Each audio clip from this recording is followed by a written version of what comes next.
Okay, so writing songs is a strange thing, and I don't think you can take full responsibility for writing a song. I think to some extent they live out there in the world anyway, and it's your job to go and find them or catch them. And I needed to catch a song.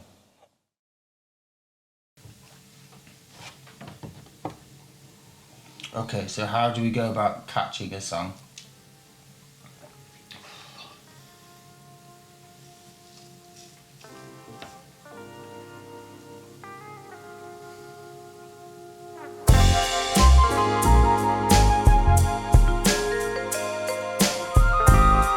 Blessed are the meek, the cheesemakers. The cheesemakers. Ryan, man.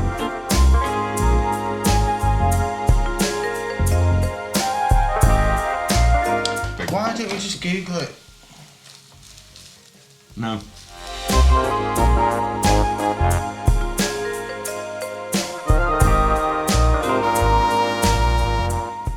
So, besides all that, how do we even do a documentary?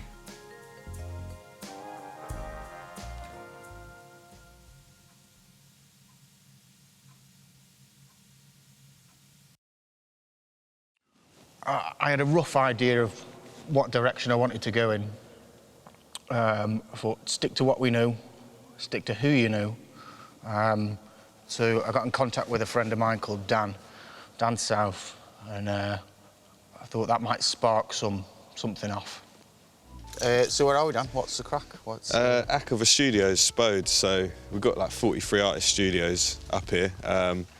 A bunch of different artists, quite an eclectic mix of everything from like traditional fine art right through to photographers, people doing like graphic design, illustration.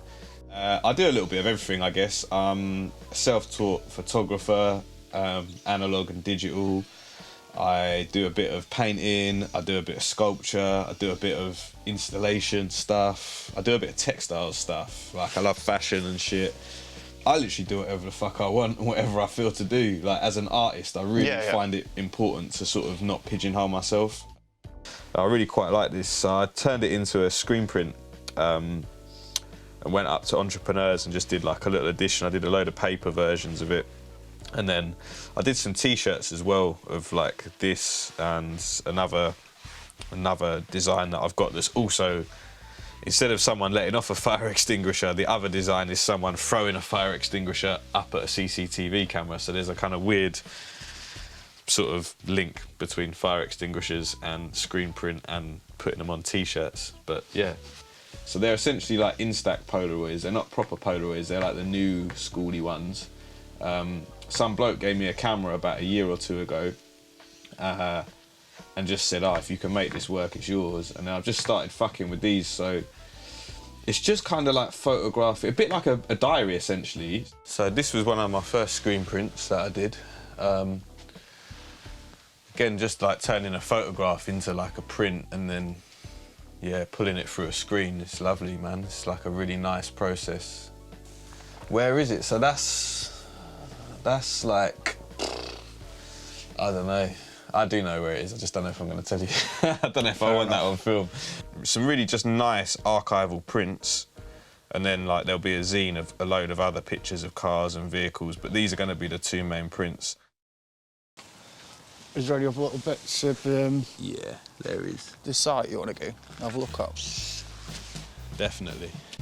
Yeah, so this place is like, this is what everyone wants a piece of, really, and this is what I think people think when they think of Spode. The China Hall.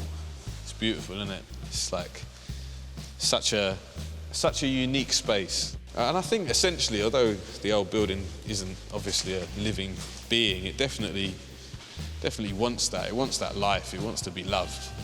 Although that is a good shot of you as well. Get a second one.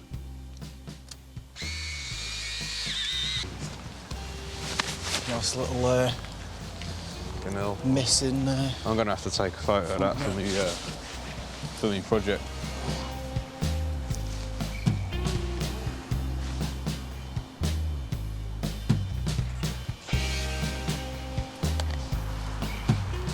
No, that's like it was written for me, man. Are you kidding me?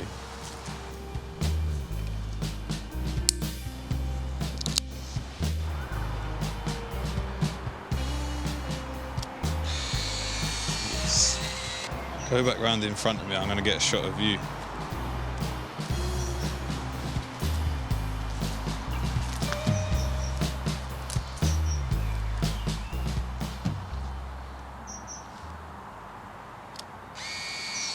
Here you go.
Sound. I suppose we might as well have a look at these Polaroids then, yeah? For that. Are you ready? Yeah.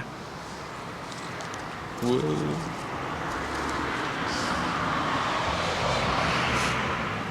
Oh wow. That's pretty mad. That's you on the bridge in Fenton. I love how it gets the sun as a black ball. It's brilliant, isn't it? Black stars. That's good one. Oh, that was the other one at the bridge. Yeah, they're pretty dope. Oh shit, that was wicked. That's the canvas.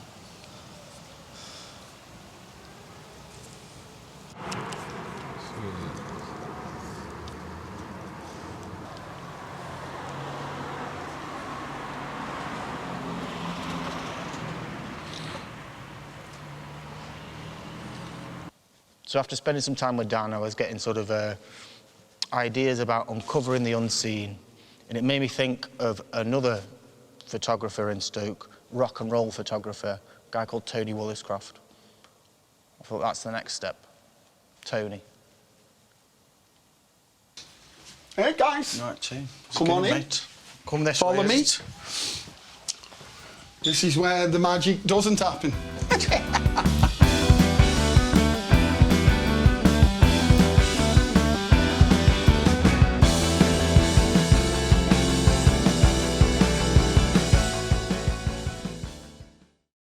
So, always loved music, always loved going gigs. And then in 1985, I started knocking around with a band called New Model Army from Bradford. Wasn't a closed shop. These days, it's very difficult, certainly in the bigger venues, to get to meet a band, to get to know a band.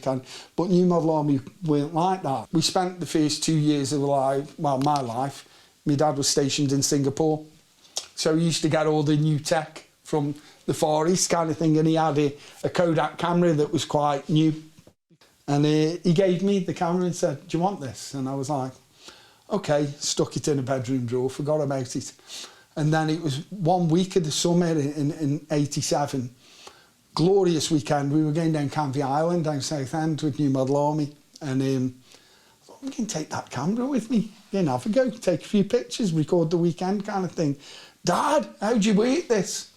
So I took some pictures down there, and the results I got back quite liked. And for some reason, it sparked a curiosity in me. So I booked a week off, stayed with a friend in London, and went shopping around the magazines. I went to see Sounds, I went to see the NME, I went to see a couple of others. Didn't get the greatest things in that lot, but the one magazine I did go see, Raw magazine, was new on the shelf. Raw was predominantly a rock magazine. It was Rock Action Worldwide, Raw. So the bands that were big in them days were your Iron Maidens, your Motley Crues, your Poisons, but I wasn't really interested in any of them. The bands I liked were the Red Hot Chili Peppers, Faith No More, Jane's Addiction. So I got those jobs quite easy because the other photographers who were a lot bigger and better than me didn't want them because there was no money in them. But that then certainly changed in 1992 when Nirvana blew everything apart and Nevermind was massive, and suddenly the alternative was in. In 1995, Kerrang nicked our editor offers and Raw went straight down the pan, really. And they announced that they were shutting it and changing its format, and I was devastated. I didn't know what to do, kind of thing. And Claire Dowse came down and fetched me from Kerrang and said, I've seen the access that you get. Would you like to come shoot for Kerrang? So that then started my Kerrang adventure for 11 years where, you know, I really did travel all over the world at that point. In 1997, I went to Japan for the first time. The Chili Peppers were headlining Mount Fuji Rock Festival, which was the first rock festival in Japan. And it was on the side of Mount Fuji as well, ironically. The mad thing was, Joe, when we rolled up on the Friday night, I was staying in Shinjuku in Tokyo, and all the weather reports was that there was a typhoon due to hit Japan on the Saturday, but they were fingers crossed it might blow over it. So I got up at 5 o'clock and caught the bus to Fuji, and it was pissing down. Everybody was in these Macs and I was running around like a blue horse fly, and, you know, Rage Against the Machine were one of the first bands on that day, and these are some of the shots I took.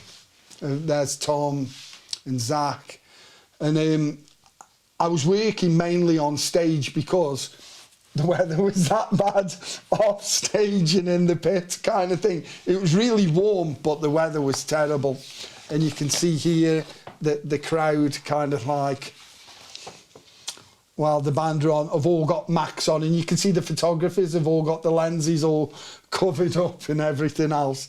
The Chili Peppers arrive and I do all my stuff backstage as they're warming up. It was Dave Navarro's last ever show that he did with them. So he left the band not long after.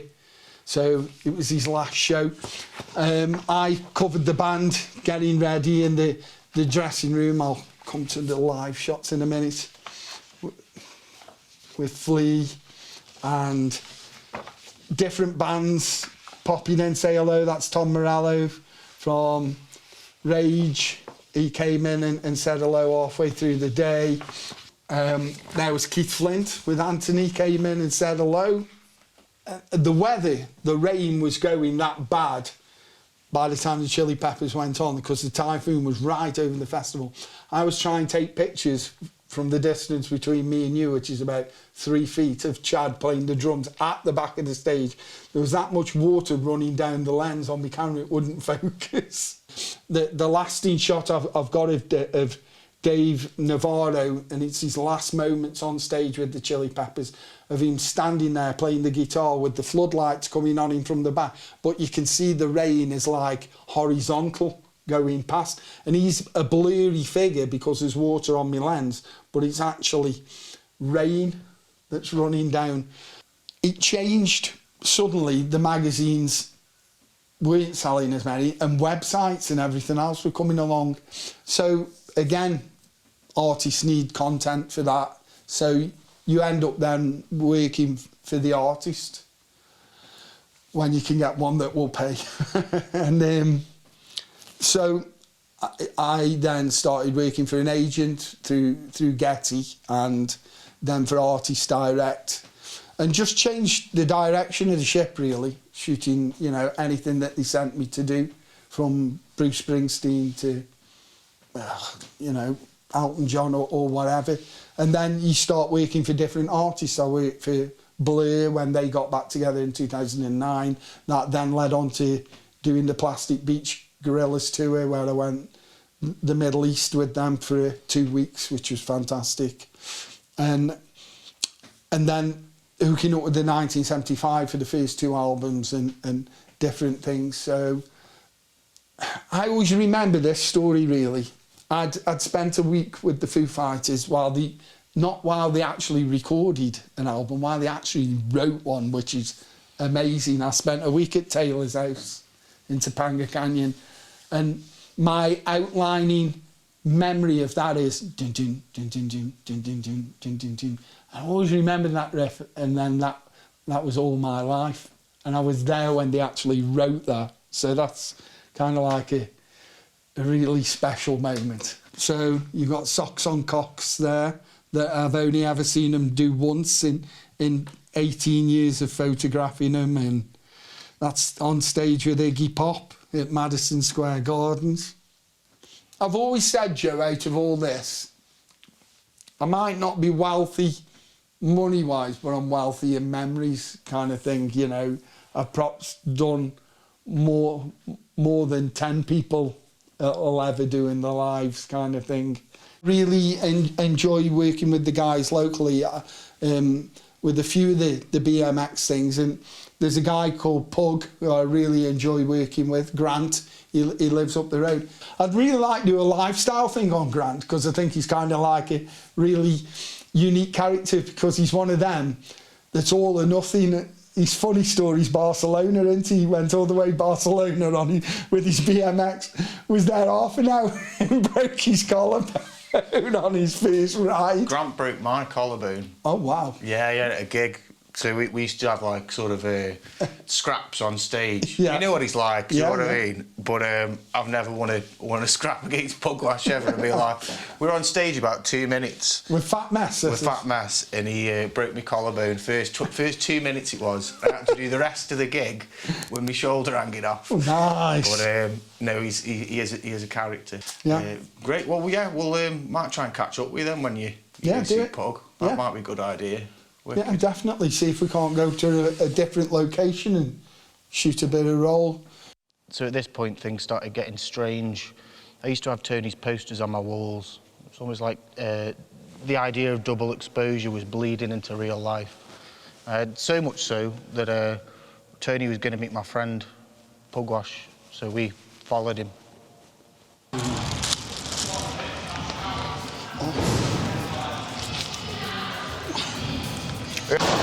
Feeds. Let's have a look.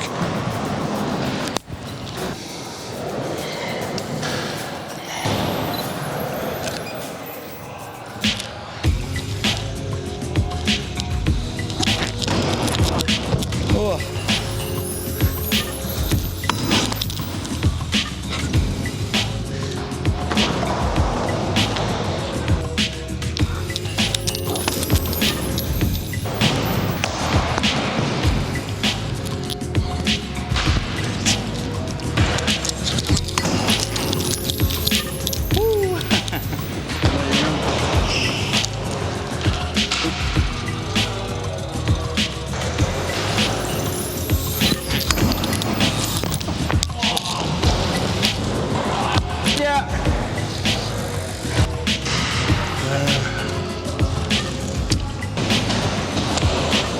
Oh man. Blood.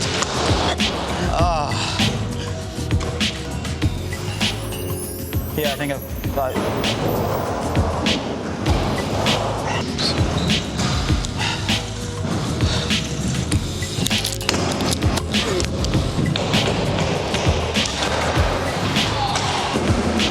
don't know what to say about that. Still did it though. How do you fix your tongue? Do you go to the doctors? Do you go to the dentist? What's the crack?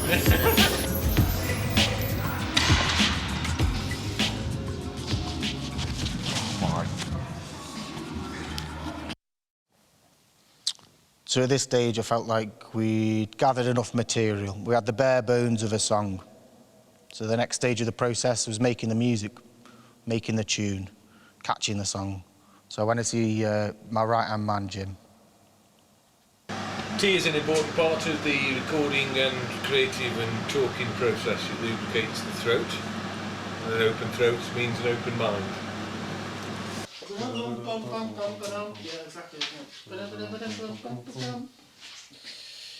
Should we do a walk-in? Like a wrestler, you know what I mean? That's the most Oh, appropriate yeah. thing. Put your music on, Jim, and come through the door.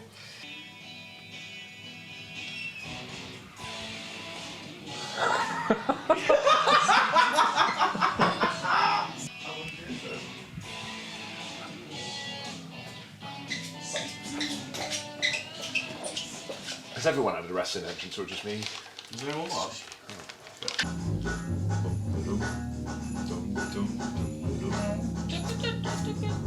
So,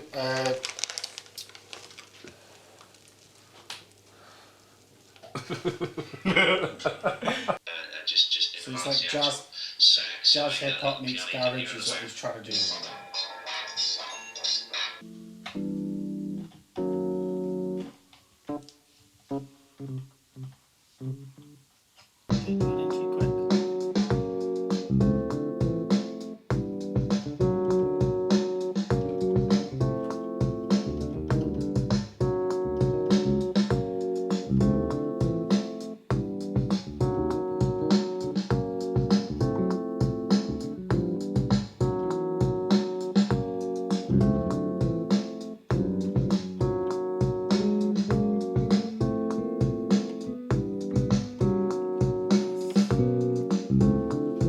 Sounds a bit like a 90s TV theme tune, doesn't it? But cartoony 90s early theme tune.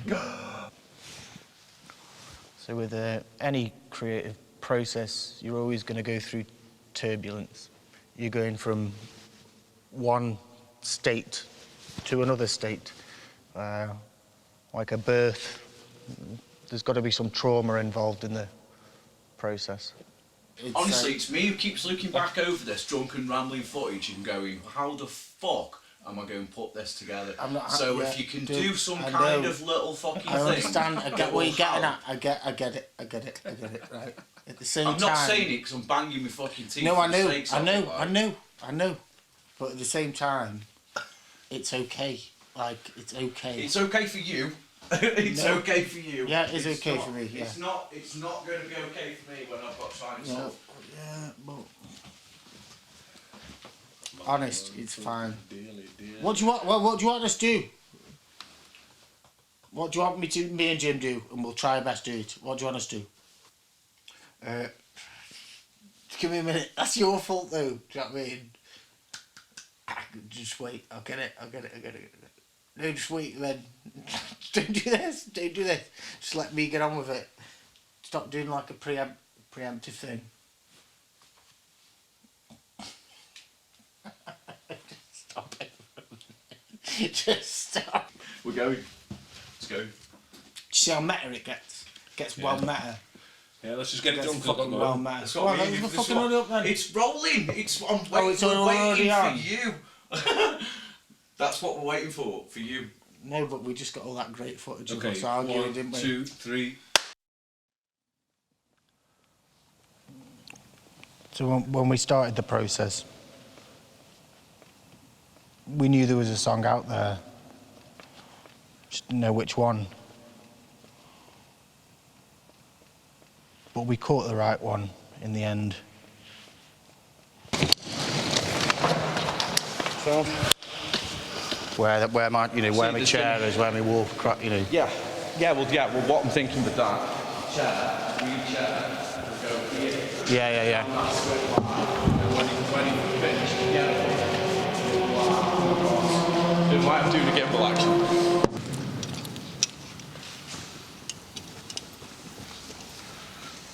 What is going on here? It's embarrassing, this, isn't it? I've done it. Is that what you've been doing for the past 10 minutes? Yeah. Fuck's sake.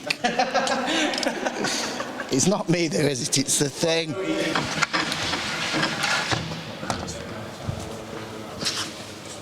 My mum says she wants us back in good nick.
copy it anyway, I'll check it.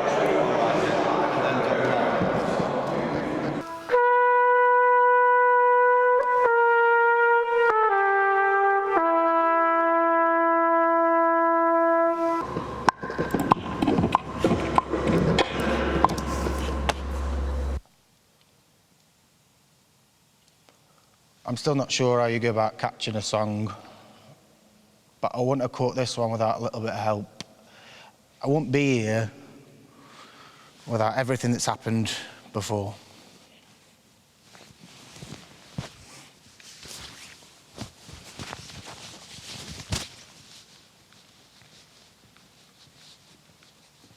You ready, boss?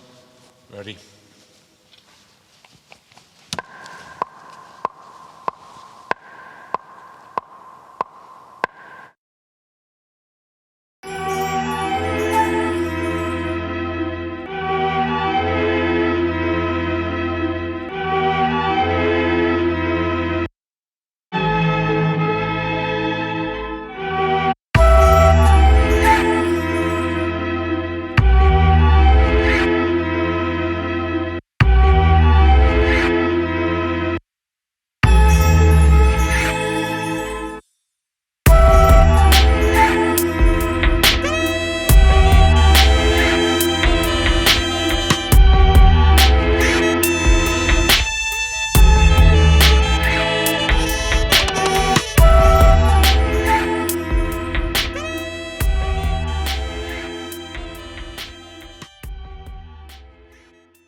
Oh, fuck.